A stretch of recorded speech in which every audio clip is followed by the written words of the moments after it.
तोडणी. गाव सोडून गाडीत बसल्यावर सगळ्यांच्या डोळ्यासमोर फक्त ऊस दिसत होता. निघाल्यापासून गावाकडच्या विचारानं सगळ्यांच्या मनात कावर उठलं होतं. परक्या गावात आपण केव्हा आलो हे तारा आणि शंकरला उमगलंच नाही. सगळ्या तोडणीवाल्यांनी मराठी शाळेजवळच्या मोकळ्या जागेत गाड्या सोडल्या. बैलांच्या मानेवरचं जू ठेवता सगळी बैल शेपट अंगावर मारत अंग खाजवायला लागली. बायकांनी गाडीजवळ चुली पेटवल्या. बाप्या माणसांनी बैल आणि पोरांनी बादल्या कळशा घेतल्या व नदीवर गेली. दामूनही आपली बैल नदीवर पाणी पाजून आणली. मीरा आणि वसंतनं झऱ्यावर पाण्यासाठी नंबर लावला होता. तारानं भाकरी थापून तव्यावर पिठलं टाकलं. तेवढ्यात पोरं पाणी घेऊन आली. "आहो, पाचुंदा सोडा." लक्ष्मीनं दिलेला आवाज दामूनं ऐकला आणि पाचुंदा सोडून गुडघ्यानं सरमडं कडाकडा मोडून बैलासमोर सारलं. तसा रामा, धोंडू, शंकर सगळ्यांनी आपापल्या परीनं बैलांसमोर सरवण ओढून टाकली. पिठलं भाकरी पोटात ढकलून सगळ्यांनी अंथरून पसरली. तांबडं फुटताच तारा झटकन अंग झटकून उठली. तिनं जर्मलच्या पातेल्यात चहा ठेवला. शंकर जांभळी देत उठला. त्यानं अंथरुणाची वळकटी केली. तारानं तोंडावर पोचारा मारला आणि बिनदांडीच्या कापात लाल चहा शंकरच्या पुढ्यात ठेवला. "हं, घ्या चहा." शंकरनं चहाचा कप हातात घेतला. "शंकर, अरे शंकर." "अरे मामू, चिठ्ठी देऊन गेलाय. थाळ्यात जायचंय. निघाया पाहिजे." दामूचा आवाज कानावर पडताच "हा, आलू." असं म्हणून शंकरनं घाटाघाटा चहा पोटात ढकलला. सगळ्यांनी नदीच्या काठावर मोकळ्या रानात सामान उतरवलं आणि थाळाचा रस्ता धरला. शंकर तारानेही आपला खोयता सोबतीला घेऊन मीरा आणि वसंतला बरोबर घेतलं. आज ऊस तोडणीचा पहिला दिवस असला तरी उघड्यावर झोपून थंडीनं अंग काढवून निघतं म्हणून दुपारचं थाळातून लवकर परतायचं असं सगळ्यांनी ठरवलं होतं. थाळात पाय ठेवताच शंकर उसावर घाव घालायला सुरुवात केली. मीरानं मोळ्या बांधल्या. दिवस माथ्यावर केव्हा आला हे समजलंच नाही. हिरवा चारा मिळाल्यानं बैल मस्त जोगवली होती. सगळ्यांनी वाडे टाकून शंकूच्या आकाराच्या कोप्या बांधून सामान लावलं. तसं तारानंही सामान लावून चिमणीचा उजेड करताच मीराला वसंतचं पुस्तक गवसलं. "वशा, तुपलं पुस्तक, वशा, तुपलं पुस्तक." मीराचा आरडाओरडा ऐकून वसंतला शाळेची आठवण आली. अन वसंत खोपीबाहेर बसलेल्या शंकरच्या मागे जाऊन उभा टाकला. त्यानं शंकरच्या खांद्यावर हात ठेवून विचारलं, "दादा, मले शाळेत कधी धाडणार?" थाळामध्ये जोशात काम करणाऱ्या वसंतला शंकरनं पाहिलं असल्यानं "शाळा बिळा काय बी नाही, बस झाली आता तुपली शाळा. खाऊन घे अन झोप. तांबडं तोडीला जायचं आहे. जा, झोप जा." असं म्हणून गप्प केलं.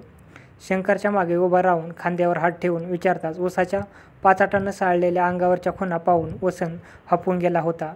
त्याच्या मनात शिक्षणाविषयीची उलघाल होत होती. शंकरच्या बोलण्यानं वसंत उपाशीच झोपला तर मीराला फार वाईट वाटलं. खोपीबाहेर अंधुक उजेडात तारानं चूल शिलगावून तवा ठेवला. भाकरी थापण्याच्या आवाजानं वसंतला जाग आली. शंकरनं नदीवर जाऊन गुंडाभर तर मीरानं कळशीभर पाणी आणलं. शंकरनं थाळात जायची तयारी चालवली होती. मीरानं पाट्यावर मिरचेचं वाटण वाटून आईकडं दिलं. "मिरे, अगं आवर लवकर, त्या वशाला उठव." "अरे आवरा लवकर, गाड्या निघाल्या." शंकरच्या आवाजानं तारानं कालवणाला फोडणी दिली. सगळ्यांच्या गाड्या वाटेला लागल्या. शंकरनंही आपली गाडी जुंपली. तारा धुडक्यात कोयत्या, भाकरीचं पेंडकं अन कालवण घेऊन गाडीत बसली. तशी मीराही परकर सावरत बसली. वसंत कोपीमागं खोटून बसला होता. तारानं वसंतपाशी जाऊन समजूत काढली. त्याला गाडीत बसवलं अन गाडी फुपाट्याच्या रस्त्यानं वाटेला लागली. शंकर आणि तारा उसावर घाव घालत होते तर मीरा आणि वसंत त्यांच्या मोळ्या बांधून सडकेला आणून टाकत होते. सडकेवर पडलेल्या कागदावर वसंतची नजर खिळली. तसा वसंतनं कागद उचलून हातात धरला. पण कागदावरच्या संस्कृतमधल्या शब्दाचा उलगडा नीट होत नव्हता. रस्त्यावर सापडलेल्या कागदावरचे शब्द वसंतने आईला वाचायला लावताच "पोरा, मले तरी कुठं वाचता येतंय. मपली शाळा तर दुसरीच झाली." असं आई म्हणाली. कागदावरच्या शब्दाच्या मीराकडून नीट उलगडा होईल याची वसंतला खात्री होती. कारण मीराचंही शिक्षण कसंबसं 8वीपर्यंत झालं होतं. तो धावत जाऊन तिला म्हणाला, "ताई, मला सडकेवर कागद गवसला. त्यावर काय लिहिलंय बघ, काहीच कळत नाहीये." पोराचं शिक्षण अर्धवट राहण्याची भीती ताराच्या मनात आल्यानं तिनं शंकरला बोलतं केलं. "पोराचं शिक्षण तोडलं तुम्ही. कामाला हातभार लागतो पण त्याच्या आयुष्याचं काय?" "अगं होईल समज. आता कुठं गाडी." जराशी रुळावर आली. घाव घातलेल्या ऊस ताराकडे देत शंकर बोलला. मीरानं डोक्यावरची मोळी खाली ठेवली. मीरा वसंतच्या हातातील कागद पाहू लागली. वसंत उत्कटतेने मीराकडे बघत होता. "ही वळ होय. हे तर संस्कृतमधलं वाक्य आहे. तमसोमा ज्योतिर्गमय असं लिहिलंय." मीरा म्हणाली.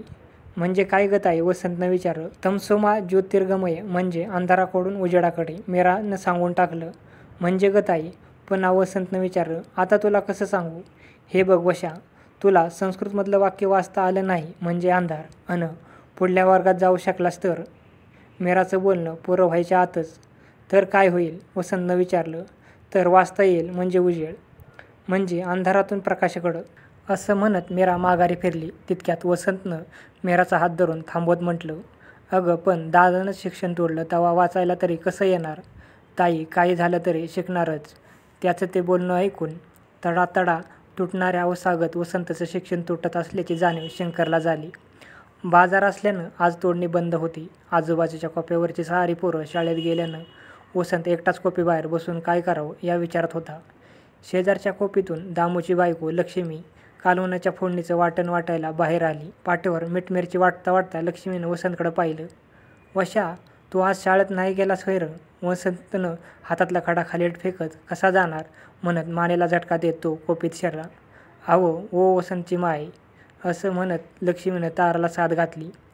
आले ओ माय, आले आले म्हणत खाली वाकत कोपीबाहेर आलेल्या ताराला पाहून, अहो समधी लेकर शाळेला गेली आणि तुंपलं? वाटणाचे परात हातात घेत लक्ष्मी उभी राहिली. बाजार घेऊन आलेला दामू आणि शंकरकडे लक्ष्मीची नजर जाता शंकरकडे हात दाखवत, हे बघा, ह्यांनीच विचारा की शाळेला गेलं नाही म्हणून. लक्ष्मीकडे पाहत तारा उत्तरली. लक्ष्मीनं शंकरकडे नजर लावून, का हो भाऊजी, आपल्या समध्यांची पोरं शाळेला जातात, मग याला कशापायी घरी ठेवलं? त्याचं शिकायचं वय आहे तर शिकू द्या की, मोठा झाला की कामच करायचं आहे.